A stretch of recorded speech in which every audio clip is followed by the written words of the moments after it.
ሰላም ጤና ይስጥልን የጣና ቲቪ ተከታታይ ቤተሰቦቻችን፣ እነሆ የሰዓቱን የጣቢያችን ዜና መረጃና ዜና ትንታኔዎችን ይዘንላችሁ ቀርበናል። አክብሮታዊ ግብዣችንን እያስቀደመን በቅድሚያም አበይቶችን እናቀርብላችኋለን። በጎንደርና ወሎ ቤት አማራ አዳዲስ የውጊያ ግንባሮች መከፈታቸው ተሰምተዋል። በጎንደር እብናት ከተማ በከባድ መሳሪያ የታጀበ ውጊያ መቀስቀሱን ተከትሎ ከእብናት አዲስ ዘመን ባህር ዳር፣ ከእብናት በለሳና ጎንደር ከተማ የሚወስዱ ዋና መንገዶች ለሰዓታት ተዘግተው ውለዋል። የአገዛዙ ጦር የአየር መቃወሚያን ጨምሮ ሌሎች ከባድ መሳሪያዎችን ተጠቅሟል የተባለው ቀዳሚው የግንባር መረጃችን ነው። በሌላ በኩል በወሎ ቤት አማራ የፋኖ ኃይሎች ከፍተኛ የተባለ የሞርተር ድብደባ መፈጸማቸው ተሰምተዋል። ሁለት ወታደራዊ ካምፖች ኢላማ ውስጥ በገቡበት በዚህ የሞርተር ድብደባ የአገዛዙ ጦር ሙትና ቁስለኛ ከመሆን የተረፈው ጦሩ ተበትኗል። ሌላኛው የግንባር መረጃችን ነው። ከአዲስ አበባ ከተማ በቅርብ ርቀት የብልጽግና ሰራዊት በመፍረስ ላይ መሆኑ ተጠቁሟል። የአየር ወለድ ኮማንዶ አመራሮች ፋኖ በሰጣቸው የውጊያ ሽፋን ከነሙሉ የመገናኛ ሬዲዮና ትጥቃቸው ፋኖን ተቀላቅለዋል። በሌላ በኩል የብልጽግና አየር ወለድ ኮማንዶ ዛሬም እርስ በርስ መዋጋቱ ተሰምተዋል። ከአዲስ አበባ በቅርብ ርቀት ምን እየሆነ እንዳለ ተጨማሪ የግንባር መረጃ ይዘናል። በኬንያ በነዳጅ ዋጋ ላይ ጭማሪ በመደረጉ ሀገር አቀፍ የትራንስፖርት አድማ ተቀሰቀሰ። ህዝብ ለተቃውሞ ወደ ጎዳና መውጣቱም ተሰምተዋል። በኢትዮጵያም ተመሳሳይ ቀውስ ይነሳል ተብሎ ይጠበቃል። ኢትዮጵያውያን ከኬንያ ምን ይማራሉ ስንል መረጃዎችን ፈትሸናል። ሰዓቱን ጠብቆ ወደ እናንተ ይደርሳል። የብልጽግናው አገዛዝ የጦር አጋር የተባበሩት አረብ ኤምሬትስ በአፍሪካ ቀንድና በተለያዩ የአፍሪካ ሀገራት ውስጥ ግጭቶችን በማባባስ በቅጥረኛ ኃይሎችና በሚስጥራዊ ወታደራዊ መዋቅሮች አማካኝነት የዘር ፍጅትና የህዝብ መፈናቀል እያደረሰች ያለውን የአጥፊነት ሚና በተመለከተ አዲስ ዓለም አቀፍ የጥናት ሰነድ ወጥቷል። ሰነዱ በምዕራቡ ዓለም የደህንነት ጥናት ተቋም የተዘጋጀ መሆኑ ትኩረት ስቧል። ለሰዓቱ የመረጥንላችሁ ዜና ትንታኔያችን ነው። እነዚህንና ሌሎችን ይዘናል። አሁን ወደ ዝርዝር መረጃዎቹ እናምራለን። በጎንደርና ወሎ ቤት አማራ አዳዲስ የውጊያ ግንባሮች መከፈታቸው ተሰማ። በጎንደር እብናት ወረዳ እብናት ከተማ ዛሬ ግንቦት 10 ቀን ረፋድ 5 ሰዓት ጀምሮ በከባድ መሳሪያ የታጀበ ውጊያ መቀስቀሱን የአካባቢው ምንጮች ለጣና አረጋግጠዋል። ውጊያው የእብናት ከተማ 3 መውጫዎች ላይ ማለትም በለሳ መውጫ፣ ቋሊሳ መውጫና ደብር ተብለው በሚጠሩ ቦታዎች እንደተቀሰቀሰ የጠቆሙት የከተማው ነዋሪዎች በከባድ መሳሪያ የታጀበ የከተማውን እንቅስቃሴ ለሰዓታት የገደበ ውጊያ እንደነበር ገልጸዋል። የፋኖ ምንጮች በበኩላቸው ውጊያውን የጀመሩት ከተማዋን ለመቆጣጠር እንደሆነ ገልጸዋል። የአገዛዙ ጦር የአየር መቃወሚያን ጨምሮ ሞርተሮችን ለውጊያ ድጋፍ ጥቅም ላይ መዋሉን የገለጹት የፋኖ ምንጮች በፋኖ በኩል በድሽቃና በሞርተር ፈጣን የማጥቃት ውጊያ ስልት መከተላቸውን አስታውቀዋል። ከረፋዱ 5 ሰዓት ጀምሮ ከእብናት ከተማ ወደ አዲስ ዘመን ባህር ዳር፣ ከእብናት ወደ በለሳ ጎንደር ከተማ የሚወስዱ ዋና ዋና መንገዶች ተዘግተው መዋላቸውን ከአካባቢው ምንጮች ሰምተናል።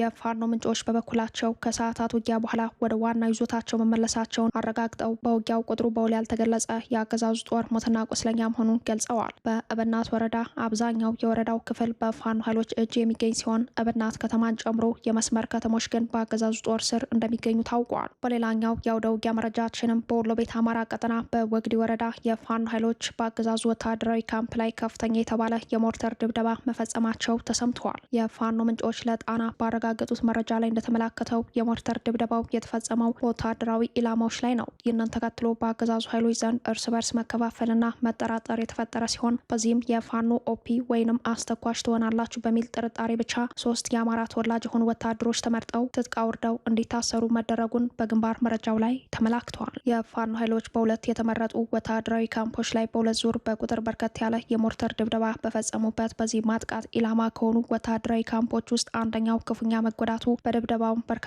ወታደሮች መሞታቸው ተሰምተዋል። ከሞት የተረፈው በውስጡ የነበረው የአገዛዙ ጦር ጥቃቱን ለመሸሽ ከካምፕ ወጥቶ መበተኑ በግንባር መረጃው ላይ ተመላክቷል። የሞርተር ድብደባውን የፈጸሙት በአፋብን ምኒልክ ዕዝ 105ኛ ኮር የ45ኛ ክፍለ ጦር የሜካናይዝድ ምድብተኛ መሆናቸውን የፋኖ ምንጮች ለጣና አረጋግጠዋል። በወግዲ ግንባር ሸመኔ ተብሎ በሚጠራው ቀበሌ ውስጥ የሚገኘው አንደኛ ወታደራዊ ካምፕ የሞርተር ድብደባውን ተከትሎ ከጥቅም ውጭ እንደሆነ ነው የተገለጸው። በዚህ ጥቃት ከ15 በላይ የሚደርሱ የአገዛዙ ወታደሮች እንደሞቱ፣ ከ20 በላይ የሚሆኑት ደግሞ ክፉኛ እንደቆሰሉ፣ ቀሪው የአገዛዙ ሰራዊት ከሁለቱ ወታደራዊ ካምፕ ወጥቶ እንደተበተነ የፋኖ ምንጮች ገልጸዋል።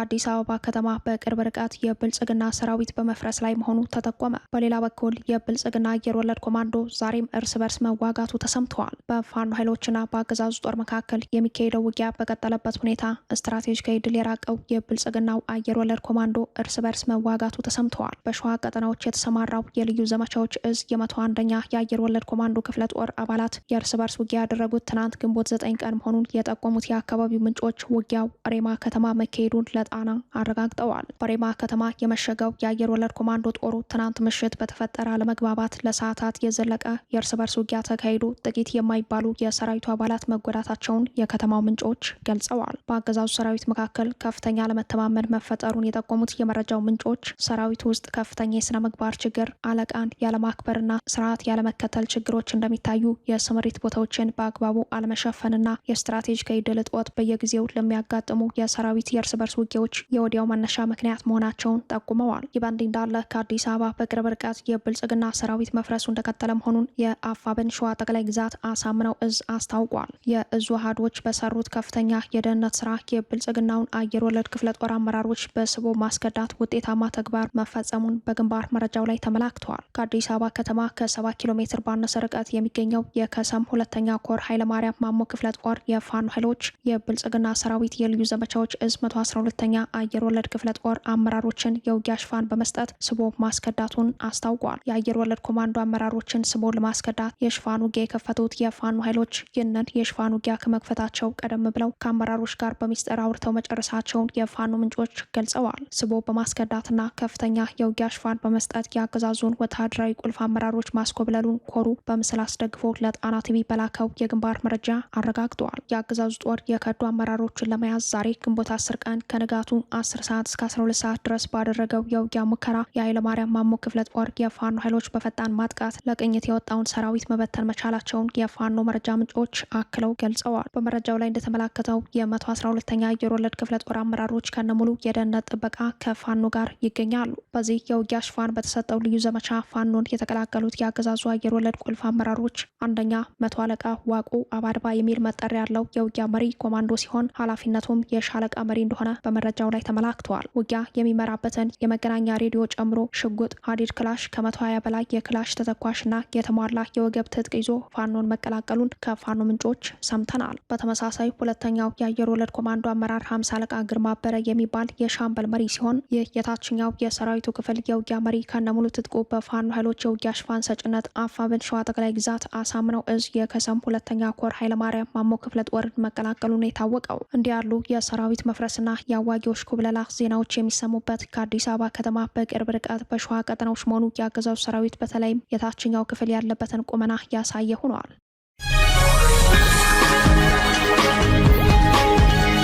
በኬንያ በነዳጅ ዋጋ ላይ ጭማሪ በመደረጉ ሀገር አቀፍ የትራንስፖርት አድማ ተቀሰቀሰ። ህዝብ ለተቃውሞ ወደ ጎዳና መውጣቱም ተሰምተዋል። በኢትዮጵያም ተመሳሳይ ቀውስ ይነሳል ተብሎ ይጠበቃል። በኬንያ የነዳጅና ኢነርጂ ቁጥጥር ባለስልጣን ይፋ ያደረገውን ከፍተኛ የነዳጅ ዋጋ ጭማሪ በመቃወም የሚኒባስ አሽከርካሪዎችና የጭነት መኪና ባለቤቶች ማህበራትን ያካተተው የትራንስፖርት ጥምረት ሀገር አቀፍ የስራ ማቆም አድማ መጀመሩን አስታወቀ። ይህንን ተከትሎ ህዝብ የነዳጅ ዋጋ ጭማሪውን በመቃወም በርካታ የኬንያ ጎዳናዎችን ዘግቶ መዋሉ ተሰምተዋል። ዛሬ ግንቦት 10 ቀን በኬንያ የተለያዩ ከተሞች ሰልፈኞች ዋና ዋና መንገዶችን በመዝጋትና ጎማዎችን ሲያቃጥሉ የዋሉ ሲሆን አድማው በሀገሪቱ የህዝብ ትራንስፖርት ተጓዦች የጭነት ዝውውርና አጠቃላይ የአቅርቦት ሰንሰለቱ ላይ ከፍተኛ መስተጓጉል መፍጠር መጀመሩን በጉዳዩ ላይ የወጡ ዘገባዎች ያመላክታሉ። የዘርፉ ኦፕሬተሮች የነዳጅ ዋጋው በከፍተኛ ሁኔታ ማሻቀቡ የትራንስፖርት ስራቸውን ከወጪ አንጻር ለማስቀጠል ፈጽሞ የማይቻል እንዳደረገው በማሳወቅ ነው አድማውን የጠሩት። ይህ በኬንያ የታየው ሀገራዊ የትራንስፖርት መገታት በኢኮኖሚው ላይ የሚያሳድረው ተጽዕኖ እያደገ የመጣ ሲሆን ይፋይ የሆነ የንግድና የሸቀጦች ዝውውር መስመሮች መስተጓጉላቸው ተገልጸዋል። የትራንስፖርት ጥምረቱ መንግስት በዋጋ ጭማሪው ላይ ማስተካከያ እስካላደረገ ድረስ ተቃውሞ ተጠናክሮ እንደሚቀጥል ያስጠነቀቀ ሲሆን ሁኔታው በሀገሪቱ የንግድ እንቅስቃሴ ላይ የረጅም ጊዜ ቀውስ ሊያስከትል እንደሚችል ተመላክተዋል። በኢትዮጵያ የነዳጅ ዋጋ በየጊዜው በማሻቀብ ላይ ሲሆን የነዳጅ ቀውሱ የህዝቡን የዕለት ተዕለት ህይወት እየጎዳው መሆኑ ህዝብ የኬንያን መንገድ ሊከተል እንደሚችል ተጠባቂ ሆኗል። ጠቅላይ ሚኒስትር አብይ አህመድ ወደ ስልጣን ሲመጡ በመጋቢት መጋቢት 2010 የነዳጅ ዋጋ በሊትር 20 ብር የነበረ ሲሆን በ8 ዓመት ልዩነት ቤንዚን በሊትር 167 ብር ከ50 ሳንቲም ደርሰዋል። በጥቁር ገበያ ደግሞ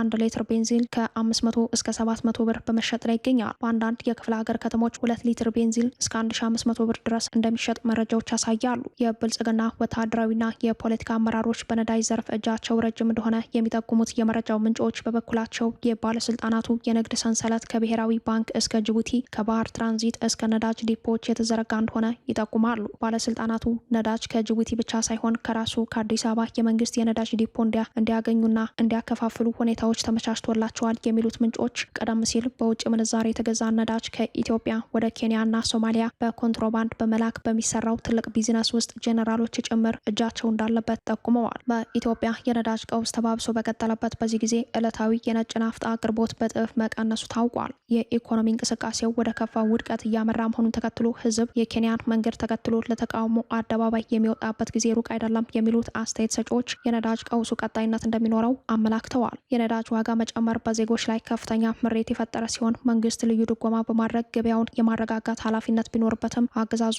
ከፍተኛውን የሀገሪቱን ሀብት በህዝብ ላይ ለከፈተው ጦርነት እየተጠቀመበት መሆኑ በቀውስ ላይ ቀውስ እንዲደረብ አድርጓል የሚል ትችት እየቀረበበት ይገኛል። በአገዛዙ ውስጥ ካለው የዘረፋ መዋቅር አኳያ የኢኮኖሚው የጀርባ አጥንት የሆነው የትራንስፖርት ዘርፍ ከፊት ለፊቱ ግዙፍ አደጋ ተጋርጦበታል የሚሉት አስተያየት ሰጪዎች አሽከርካሪዎች አድማ ሳይጠሩ ስራቸውን ለማቆም መገደዳቸውን፣ ህዝቡም መሸከም ከሚችለው በላይ የኑሮ መከራ ቀንበር እየወደቀበት በመሆኑ አደባባዩ ለተቃውሞ እንደማይርቀው መብቱን ማስከበር የሚችለውን በተደራጀ ትግል መሆኑን ያስረዳሉ። አሁን ላይ የሚታየው የነዳጅ እጥረት ቀውስ መሰረታዊና እጅግ የተወሳሰበ ችግር ውጤት ነው የሚሉት አስተያየት ሰጪዎች የነዳጅ ቀውሱ ልክ እንደ ኬንያ የከተማ ህዝባዊ አመጽ እንደሚጠራ ይናገራሉ።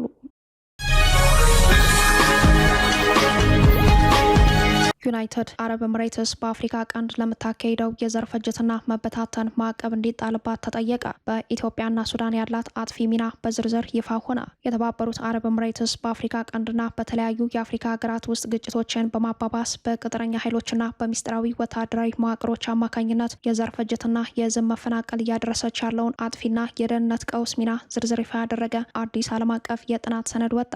ዛሬ ግንቦት 10 ቀን ይፋ የሆነው ይህ የጀርመን ዓለም አቀፍና የደህንነት ጉዳዮች ተቋም የምርምር ሰነድ ጀርመንን ጨምሮ የአውሮፓ አጋሮች በአቡዳቢ ላይ ጠንካራ የኢኮኖሚ የጦር መሳሪያና የዲፕሎማሲ ማዕቀብ እንዲጥሉ በይፋ ጥሪ አቅርበዋል። በጥናቱ መሰረት የአቡዳቢው መሪ መሐመድ ቢን ዛይድ በአፍሪካ ቀንድ የሚከተሉትን አጥፊ የጂኦ ፖለቲካ አጀንዳ ለማስፈጸም የብልጽግናውን አገዛዝ በዋናነት እንደሚጠቀሙበት ሰነዱ አጋልጧል። የብልጽግናው አገዛዝ ወደ ስልጣን ከመጣበት ጊዜ ጀምሮ ከፍተኛ ወታደራዊ ድጋፍ የሚያገኘው ከዚች ሀገር መሆኑን ያመላከተው ጥናቱ በአሁኑ ወቅት ኤምሬትስ በቀጠናው ያሏትን ፍላጎቶች ለማስፈጸም ኢትዮጵያን የወታደራዊ ስምሪት ዋና የሎጂስቲክ ማዕከል አድርጋ እየተጠቀመች መሆኑን በዝርዝር አመላክተዋል። በአሁኑ ወቅት ኤምሬትስ ለሱዳን ተፋላሚ ኃይል የፈጥኖ ድራሽ ኃይል RSF የምታደርገውን የጦር መሳሪያ አቅርቦት በኢትዮጵያ መሬትና አየር ክልል እንዲሁም በቤንሻንጉል ጉሙዝ ክልል ባቋቋመችው የሚስጥር ማሰልጠኛ ካምፕ በኩል እያስተላለፈችው እንደሚገኝ በጥናቱ ተረጋግጧል። የጀርመን ዓለም አቀፍና የደህንነት ጉዳዮች ተቋም ይፋ ያደረገው ጥናት እንደሚያሳየው ኤምሬትስ በቀጠናው የጸረ መረጋጋት ሚና እንዳላት ነው። ዘ ዲስታብላይዚንግ ሮል ኦፍ ዩናይትድ አረብ ኤምሬትስ ኢን አፍሪካን ኮንፍሊክትስ በሚል ርዕስ በወጣው በዚህ ጥናታዊ ሪፖርት ላይ የኤምሬትስ አፍራሽ ሚና የአውሮፓ ህብረትን ጨምሮ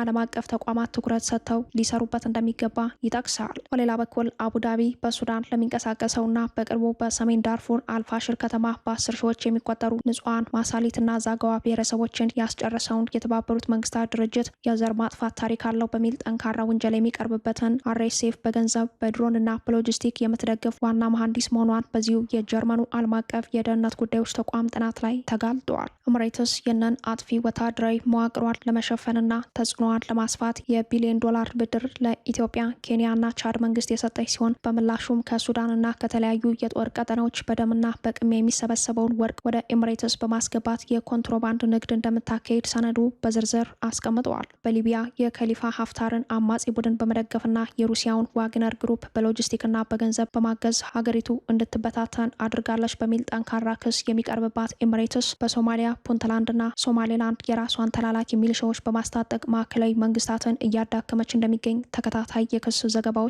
ያመላክታሉ። በተጨማሪም ከኮሎምቢያና ከሱዳን የተመለመሉ በመቶዎች የሚቆጠሩ ቅጥረኛ ወታደሮችን፣ የድሮን አብራሪዎችንና ታዳጊ ህጻናትን ለጦርነት የሚዘጋጁ አካላትን ወደ ተለያዩ የውጊያ ቀጠናዎች በማሰማራት የደም የደም ንግድ እንደምታካሄድ ከዚህ ቀደም የወጡ የምርመራ ይዘት ያላቸው ሪፖርቶች ያመላክታሉ። ኤምሬትስ በአንድ በኩል በዓለም አቀፍ መድረኮችና በዲፕሎማሲያዊ ስብሰባዎች ላይ ራሷን እንደ ሰላም አስከባሪና ሰብአዊ ረዳት አድርጋ ለማቅረብ በሚሊዮን የሚቆጠር ዶላር ብታፈስም፣ በሌላ በኩል ግን በተባበሩት መንግስታት ድርጅት የተጣሉ የጦር መሳሪያ ማዕቀቦችን በግልጽ በመጣስ የውክልና ጦርነቶችን በንቃት እንደምታቀጣጥል በጀርመኑ ዓለም አቀፍና የደህንነት ጉዳዮች ተቋም ጥናት ላይ ተረጋግጧል።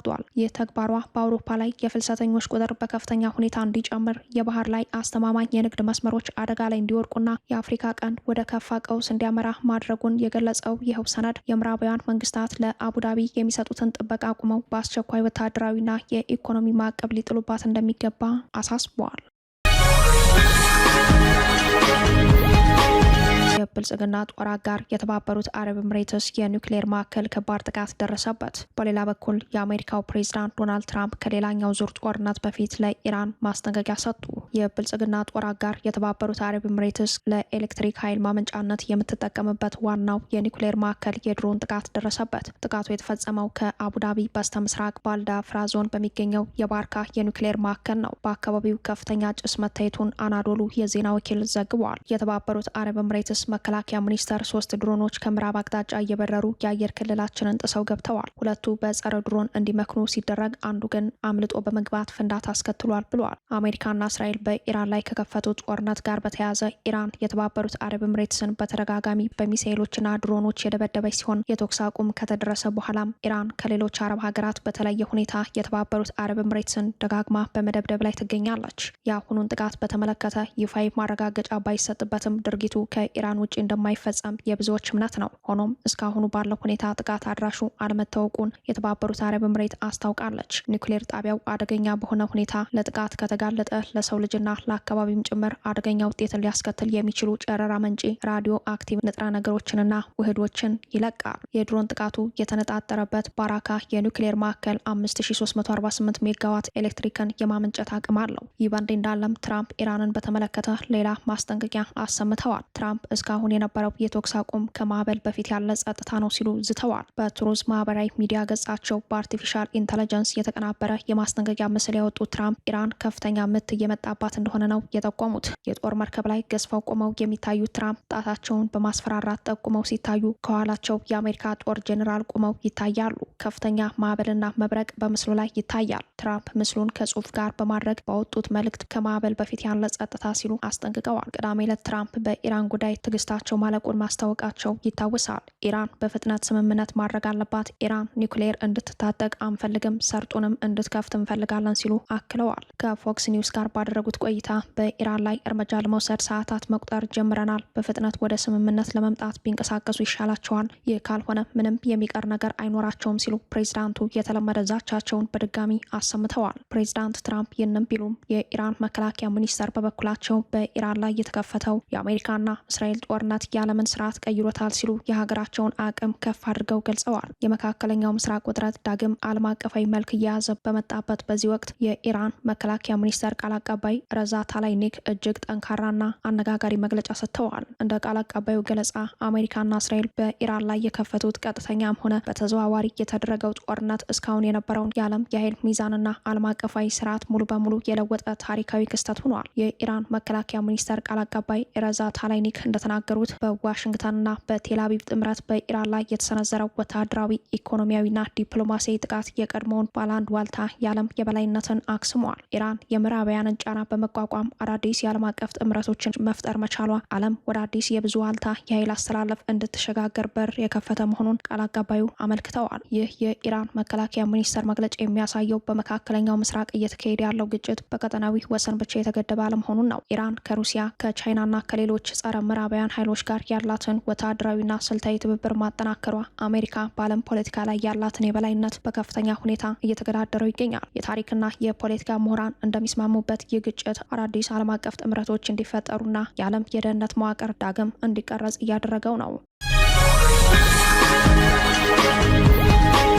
ክቡራትና ክቡራን ቤተሰቦቻችን ለሰዓቱ የተሰናዱት መረጃዎቻችን የተከታተሏቸዋቸውን ይመስሉ ነበር። አብራችሁን ስለቆያችሁ ልባዊ ምስጋናችን ይድረሳችሁ እያልን የጣና ቲቪ ወቅታዊ ዜናዎች፣ ትንታኔዎችና ልዩ ልዩ ፕሮግራሞች እንዲደርሷችሁ ቻናላችን ሰብስክራይብ በማድረግ ቤተሰብ ይሁኑ። በተሳትፎ የትግል ሚዲያው እንዲያጠናክሩ ጥሪያችን አቀርባል። ጣና ቲቪ ከሀቅ ጋር